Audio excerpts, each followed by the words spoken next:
మిత్రులందరికీ నమస్కారం. నేను మీ ప్రియా చౌదరి. పిచ్చి ముదిరింది అంటే రోకలి తలకి చుట్టమన్నట్ట వెనకటి కవులు. అలాంటి పిచ్చి ముదిరిపోయినటువంటి కొంతమంది, నిజంగా చెప్తున్నాను, హైందవ ధర్మము అనేటటువంటి ఆ యొక్క ముసుగుని వేసుకొని, ముసుగుని అనాలా లేకపోతే పైత్యము అనాలో అర్థం కానటువంటి విషయాలు. ఇవాళ రేపట్లో మనము పరాయి దేశంలో పరాయి మతస్థులతోటి ఎన్ని తలనొప్పులు ఈరోజు భారతదేశము పడుతుందో పక్కన పెడితే, వాళ్ళ వల్ల మనము ఎంతటి అభద్రతా భావానికి గురవుతూ ఎంత భయాందోళనలో ఉన్నామో ఆ విషయాన్ని కూడా పక్కన పెడితే, కొత్తగా పుట్టుకొస్తున్నటువంటి అనేకమైనటువంటి జాడ్యాలు సనాతన ధర్మాన్ని తూట్లు పొడవడానికి దేశంలో ఉన్నాయి అనడంలో అతిశయోక్తి లేదేమో. ఇలాంటి సంఘటనే ఒక విషయాన్ని మనము నిన్న ఈరోజు సోషల్ మీడియాలో చక్కర్లు కొడుతుంది. అదే మన కాళేశ్వరంలో జరుగుతున్నటువంటి సరస్వతి పుష్కరాల సందర్భంగా ఒకానొక చోట ద గ్రేట్ బ్రహ్మకుమారీస్ మఠము ఆ యొక్క సభ్యులు చేసినటువంటి హల్చల్లు, దాన్ని అడ్డగించినటువంటి మన సనాతన ధర్మకర్తలు ఎవరైతే ఉన్నారో, సనాతన ధర్మం కోసం పోరాడేటటువంటి వాళ్ళు ఎవరైతే ఉన్నారో వాళ్ళు వాటిల్ని అడ్డుకున్నటువంటి సంఘటన చాలా వైరల్ అయినటువంటి విషయం. మై డియర్ ఫ్రెండ్స్, ఇక్కడ నేను మాట్లాడదలుచుకున్నది ఏంటి అనంటే, వాళ్ళు ఆ సనాతన ధర్మ ప్రచారకర్తలు ఎవరైతే ఉన్నారో, ఆ స్వాములు ఎవరైతే ఉన్నారో, వాళ్ళు అక్కడ ఉన్నటువంటి బ్రహ్మకుమారి సంస్థ యొక్క ఆ స్థావరాన్ని తీయించేయడమే కాకుండా, అంటే స్థావరాన్ని తీయమని వాళ్ళు అడగలేదు, అక్కడ ఉన్నటువంటి కొన్ని జాడ్యాలు వాళ్ళు ఏవైతే పెట్టారో, అక్కడ జరుగుతున్నది ఏంటి మై డియర్ ఫ్రెండ్స్, సరస్వతి పుష్కరాలు స్వచ్ఛందంగా మన దేవత పేరు పెట్టుకొని పుష్కరాలు అనేటటువంటి ఒక మహోన్నతమైనటువంటి ఉత్సవం అక్కడ జరుగుతున్నప్పుడు ఆ కార్యక్రమంలో ఉండవలసినది ఎవరు?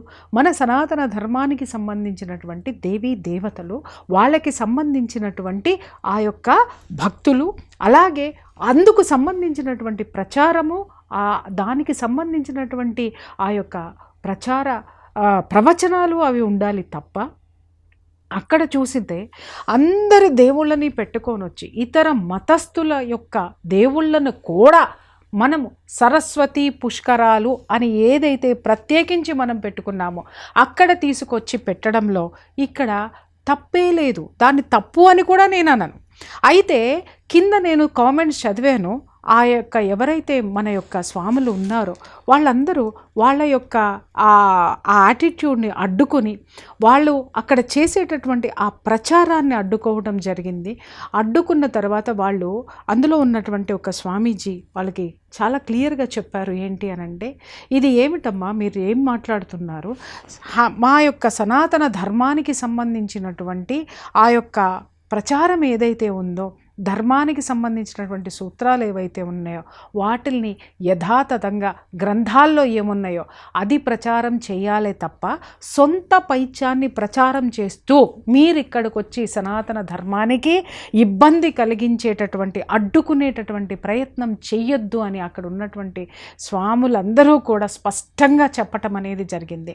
ఇక్కడ నేను చెప్పదలుచుకున్నది ఏంటంటే, ఈ సోకాల్డ్ బ్రహ్మకుమారీస్ ఎవరైతే ఉన్నారో వాళ్ళు ఎందుకోసం పడుతున్నారు, వాళ్ళు సమాజానికి చేస్తున్న సేవేంటో కింద కొంతమంది రాశారు.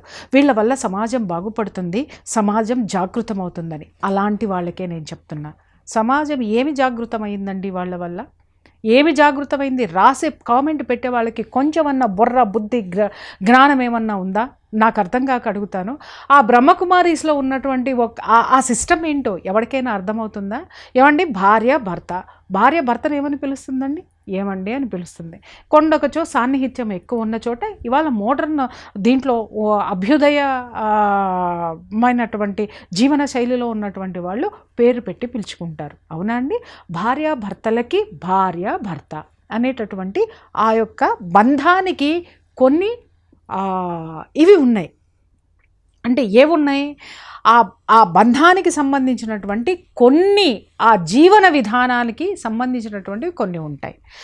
వీళ్ళు ఏం చెప్తారు బ్రహ్మకుమారీస్లో, సొంత భర్తని, కట్టుకున్నటువంటి భర్తని అన్నయ్య అని పిలవాలని చెప్తారు. ఏమంటే నాకు అర్థం కాక అడుగుతాను, అన్నయ్య అని ఎవరిని పిలవాలండి? అన్నయ్య అనే పదానికి అర్థం ఏంటి? తోడబుట్టిన వాడిని అన్నయ్య అని పిలుస్తారు. ఏమండి, అన్నయ్యతో పోయి సంసారం ఎవరు చెయ్యరు కదా, అలాగే భర్తని అన్నయ్య అని పిలిచిన తర్వాత సంసారము చేయకూడదు కదా. ఏమన్నా బుర్ర ఏమన్నా ఉందా వాళ్ళకి? ఆ సంస్థ ఇంత పెద్దగా ప్రపంచం మొత్తం వ్యాపింపజేసి ఇక్కడ నిజంగా ఏ అజ్ఞానం అనాలో, లేకపోతే ఓటు బ్యాంకు కోసం అనాలో, లేకపోతే వాళ్ళ స్వప్రయోజనాల కోసం అనాలో, కొంతమంది రాజకీయ నాయకులు కూడా చాలా చాలా చాలా అత్యున్నతమైనటువంటి పదవుల్లో ఉన్నటువంటి రాజకీయవేత్తలు, రాజకీయ నాయకులు కూడా వాళ్ళ సంస్థలకు వెళ్ళి వాళ్ళని పరామర్శించి వాళ్ళ యొక్క కార్యక్రమాల్లో పాల్గొనటం అనేది మాత్రం నేను చెప్తున్నాను కదా, నిజంగా సిగ్గుచేటండి. ఎందుకు సిగ్గుచేటు అని మాట్లాడుతున్నానంటే, వాళ్ళు ఏం ప్రచారం చేస్తున్నారో ఒక్కసారి ఆలోచించండి. ఎక్కడైనా సరే వాళ్ళు బుక్ ఫెయిర్ పెట్టారంటే అక్కడికి వెళ్ళి దేవుడు లేడండి. అసలు ఈ దేవుడు పనికిమాలినాడండి. ఏ దేవుడండి? హిందువుకి సంబంధించిన దేవుడు పనికిమాలినాడు, దేవుడే లేడు. మరి దేవుడు లేనప్పుడు బ్రహ్మకుమారీస్ని ఎవరు పరిపాలిస్తున్నారు? అసలు బ్రహ్మకుమారీస్ ఎలా ఎస్టాబ్లిష్ అయింది? పోనీ బ్రహ్మకుమారీస్ని నడిపిస్తున్నటువంటి శక్తి ఏంటో చెప్పండి. దానికి స్పష్టత లేదు వాళ్ళ దగ్గర. ఇంకొక విషయం ఏంటంటే, కట్టుకున్న ఎవరినైనా అన్నయ్య అని పిలవాలి, బాగుంది. ఎవరిని కట్టుకున్న భర్తను కూడా అన్నయ్య అని పిలవమని చెప్పేటటువంటి దౌర్భాగ్యము, అలా పిలవమని చెప్పేటటువంటి అజ్ఞానము, అంటే ఏదో ఒకటి నేను వినూత్నంగా చెయ్యాలి, చేస్తే తప్ప నాకేసి తిరిగి చూడరు అని చెప్పేటటువంటి మీ యొక్క ఉద్దేశాలు, అక్కడ పెళ్లి చేసుకొని వెళ్ళినటువంటి ఎవరైనా సరే అక్కడ భర్తల్ని అన్నయ్య అని పిలవాలి. అన్నయ్య అని పిలిచినటువంటి భార్యలు భర్తలతో సంసారం చేస్తున్నారా? నాకు తెలియదు. ఒకవేళ చేస్తున్నట్టయితే అది కరెక్టా? చెప్పాల్సిన ఈ ప్రశ్నకి సమాధానం చెప్పాల్సినటువంటి అవసరం బ్రహ్మకుమారీస్కుంది. రెండో విషయం, ప్రతి ఒక్కళ్ళని భర్తతో సహా అన్నయ్య అని పిలిచితే, అన్నయ్య అని పిలిచిన తర్వాత సంసారం చేయరు. సంసారం చేయకుండా ఉంటే పిల్లలు పుట్టరు. పిల్లలు పుట్టకుండా సృష్టి అనేటటువంటిది ఎక్కడ పునర్నిర్మితమవుతుంది? ఈ జనాభా, ప్రపంచంలో జనాభాల్ని పుట్టకుండా చేద్దాం అనుకున్నారా? లేకపోతే ఈ సృష్టి ఇంతటితో ఆపేద్దాం అనుకున్నారా? ఈ అన్నయ్య అని పిలిచేటటువంటి పదానికి సరైనటువంటి అర్థము ఎప్పుడు చెప్తారో వెయిట్ చేస్తున్నాం. రెండో విషయం, ఈ బ్రహ్మకుమారి సమాజం వాళ్ళకి నేను ఒకటే రిక్వెస్ట్ చేస్తున్నాను, మీరు సరస్వతీ పుష్కరాల దగ్గర మీరు తీసుకొచ్చి అంత పెద్ద హంగామా చేసి అక్కడ ఒక పెద్ద పోస్టర్ పెట్టి ఆ పోస్టర్లో అందరి దేవుళ్ళు సమానత్వాన్ని పెట్టేసి తీసుకొచ్చి పెట్టారే, బాగుంది. పుష్కరాలు జరిగితే వెళ్తారు. అలాగే మొన్న జరిగింది చూసారా కుంభమేళాలో కూడా తయారవుతారు, పుష్కరాల్లో తయారవుతారు. ఎక్కడ ఏ సనాతన ధర్మానికి సంబంధించినటువంటి ఏ కార్యక్రమం జరిగినా కూడా, ఏ మహోత్సవాలు జరిగినా కూడా అక్కడికి రెడీ అయిపోతారు.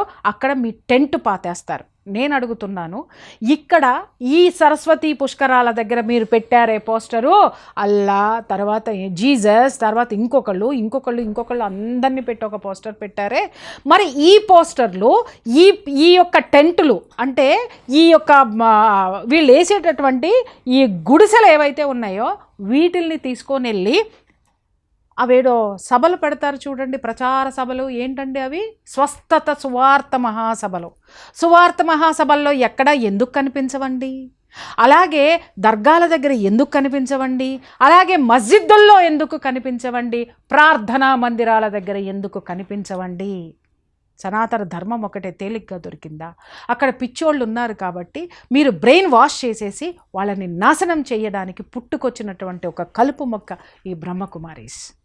మీకు మతాలన్నీ సమానమే అన్నప్పుడు, దేవుడు అనేవాడు వెధవా అన్నప్పుడు దేవుడు ఫోటో ఎందుకు పెడుతున్నారు? వీళ్ళు చేసేటటువంటి లాజిక్ చెప్తున్నాను మై డియర్ హిందూస్, పిచ్చిగా ఆలోచించి గుడ్డిగా ఫాలో అవుతున్న వాళ్ళకు కూడా నేను చెప్తున్నాను. వీళ్ళు శివుణ్ణి పెడతారు, పార్వతిని పెడతారు, ఇంకొకళ్ళని పెడతారు, కానీ దేవుడే లేడని చెప్తారు. వీళ్ళు అంతా శివతత్వం లేదని చెప్తారు. ఇంకొక 5,000 సంవత్సరాల్లో ప్రపంచం మొత్తం మట్టి కొట్టుకుపోతుంది అంటున్నారు. బాగుంది. మట్టి కొట్టుకుపోయే ప్రపంచంలోకి మీ ప్రవచనాలు ఎందుకు చెప్తున్నారు? ఏమని చెప్తున్నారు మీరు? సరే, 5,000 సంవత్సరాల తర్వాత మట్టి కొట్టుకుపోయేటటువంటి ఈ ప్రపంచంలో తొందరగా మంచి పనులు చేయాలని చెప్పి ఎదుటివాడి ఆస్తుల్ని రాయించేసుకుని మీ యొక్క బ్యాంకులో రిజర్వ్ చేసుకుంటున్నారే ధనరాశులు, ఆస్తుల కుప్పలు, వాటన్నిటినీ 5,000 సంవత్సరాలకి సరిపడా మీ దగ్గర ఉంది. పని చేయండి, జనాలకి పంచండి. జనాలకి మీరు చేసేటటువంటి స్వచ్ఛందంగా మీరు చేస్తున్నటువంటి సేవ ఈ హిందువులకి ఏమున్నాయో మీరు చెప్పాల్సిన అవసరం ఉంది.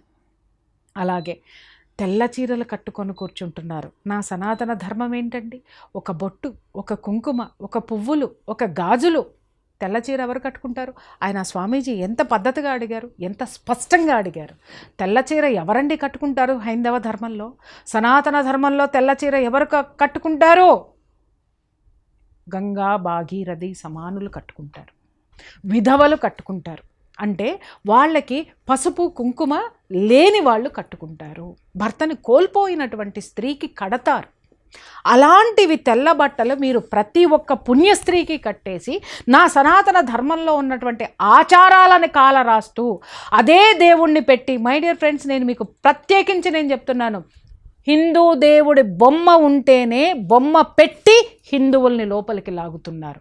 లాగిన తర్వాత ఏం చేస్తున్నారు? వీళ్ళకి హైందవ ధర్మం మీద, దేవుడి మీద వీళ్ళకి అంత భక్తి ఉంటే, అంత విశ్వాసము ఉంటే, వాళ్ళు ప్రచారకర్తలు అయితే మరి మన బొట్టు, పూలు, గాజులు, మన ఆచారాలని ఎందుకు పక్కన పెడుతున్నారు? ఆచారాలే లేవని ఎందుకు చెప్తున్నారు? అసలు వీళ్ళ మతం ఎక్కడి నుంచి పుట్టుకొచ్చింది? ఈ బ్రహ్మకుమారీసి ఏం చేస్తుంది అనేటటువంటి విషయాల్ని ప్రపంచం మొత్తం కూడా చాలా కథనాలు వేసినాయి. ఎక్కడో ఒక చోట నేను చెప్తున్నాను కదా, కేవలము మన సనాతన ధర్మంలో మాత్రమే జనాలు ఎక్కడి నుంచైనా లాక్కొని వెళ్ళిపోతున్నారు. అమాయకంగా గొర్రెల్లాగా వాళ్ళ వెంట వెళ్తున్నటువంటి మీ అందరికీ ప్రమాద హెచ్చరికలు ఎన్ని జారీ చేయాలో నాకు అర్థం కానటువంటి పరిస్థితి. మీరు చేస్తున్నటువంటి ఈ పని ఏదైతే ఉందో, పరాయి మతస్థులు లవ్ జిహాదుల పేరిట మన ఆడపిల్లల్ని చాలా తేలిగ్గా వాళ్ళు తమ వైపు మలుచుకొని మన ఆడపిల్లల్ని సెక్స్ బానిసలుగా చేస్తున్నారు, లైంగిక బానిసలుగా చేస్తున్నారు. ఎంత ప్రమాదకరమైనటువంటి విషయం. నిన్నగాక మొన్న ఒక యూట్యూబ్ వ్లాగర్ యొక్క జీవిత పరిస్థితి ఎలా ఉందో మీరు చూస్తున్నారు. సనాతన ధర్మాన్ని చులకన చేసి, సనాతన ధర్మానికి తూట్లు పొడిచేటటువంటి ఇలాంటి కలుపు మొక్కల్ని ఏరేయాల్సినటువంటి అవసరము ఈరోజు ప్రతి ఒక్క హిందువు మీద ఉంది, బాధ్యత ఉంది. వీళ్ళని ఎందుకు మనం రాణిస్తున్నాం? ఎందుకు మనం చెప్తున్నాం? ఎందుకు మనం ఈ విధమైనటువంటి అడ్డగోలుతనాలన్నిటినీ ప్రోత్సహించు మనం వెళ్తున్నాం? కనీసం కొంచెమైనా జ్ఞానం ఉందా మై డియర్ ఫ్రెండ్స్? అందులోకి పోయేవాళ్ళు అదొక ఉన్మాదుల కింద తయారవుతున్నారు. అందులోకి వెళ్ళిపోయిన తర్వాత దాన్ని ఏమంటారు?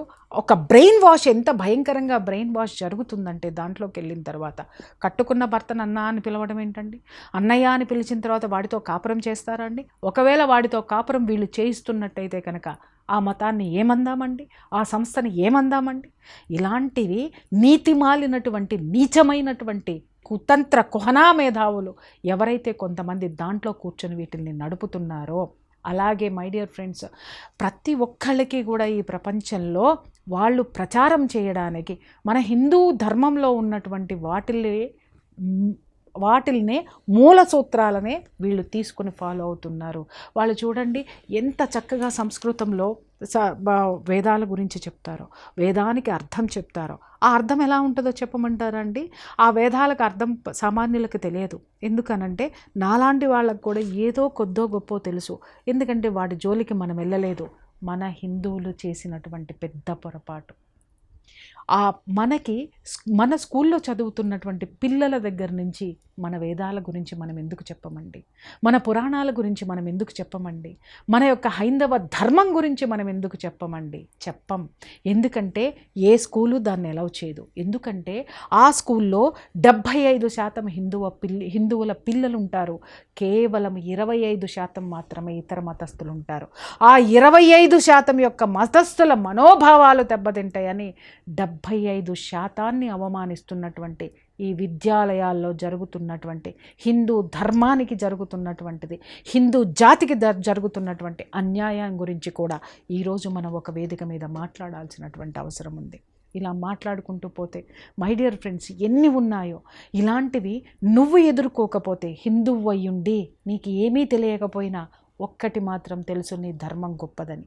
ఇంకొక విషయం చెప్తున్నాను, ఈ మతంలో ఉంటే ఏమీ జరగలేదని ఆ మతాలకి తీసుకెళ్తున్నారే, మరి ఆ మతాల్లో ఏమీ జరగడం లేదా? మనం వినడం లేదా? మనం చూడడం లేదా? ఆ మతం గొప్పది అనుకున్నప్పుడు ఒక్కడు కూడా పేదవాడు ఉండకూడదే? మరి వాళ్ళు చెప్పేటటువంటి దాంట్లో ఒక్కడు కూడా పాపి ఉండకూడదే? మరి ఎందుకు జరుగుతున్నాయి ఇవన్నీ?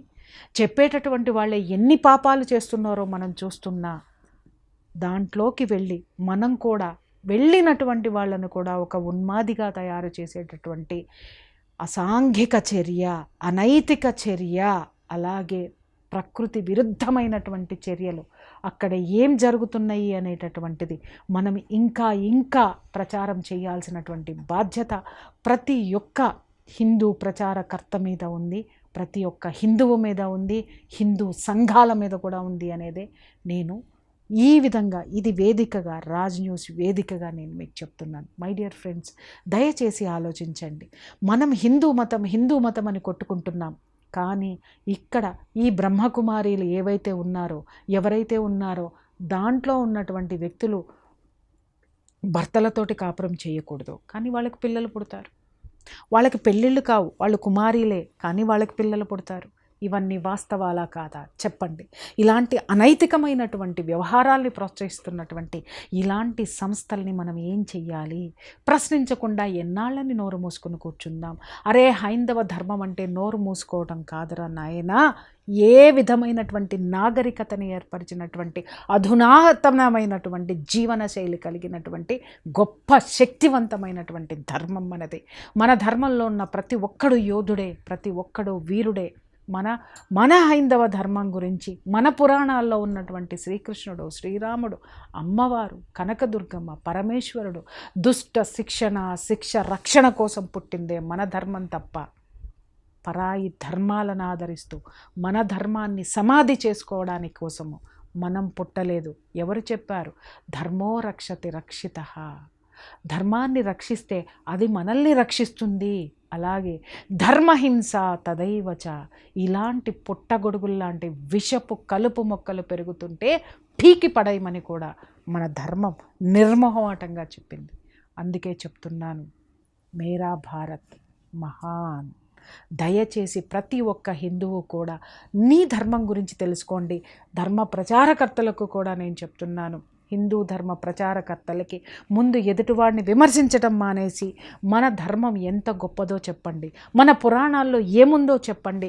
ఇవాళ రేపు మనం చూస్తున్న ఆ పాకిస్తాన్లో చూడండి, ఎల్కేజీ చదువుతున్న పుట్టిన పసిపిల్లవాడి దగ్గర నుంచి హిందువు ఎంతగా ఒక ముస్లింని అణిచివేశాడు అనేటటువంటి పుక్కిట కథలు, అసత్య ప్రచారాలు చేస్తూ వాళ్ళ మెదడులో తమ మతం పట్ల మూఢ విశ్వాసాన్ని, అలాగే పరాయి మతస్థుల పట్ల ద్వేషభావాన్ని ఎలా నూరిపోస్తున్నారో చూసైనా మనం మేల్కోవాల్సినటువంటి అవసరం ఉంది.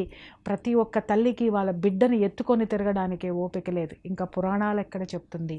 కాబట్టి ఆ తల్లుల్ని కూడా విద్యావంతులుగా, జ్ఞానవంతులుగా తయారు చేయాల్సినటువంటి అవసరము ఈరోజు హిందూ ధర్మ ప్రచారకర్తల మీద, ధర్మ సంస్థల మీద ఉంది.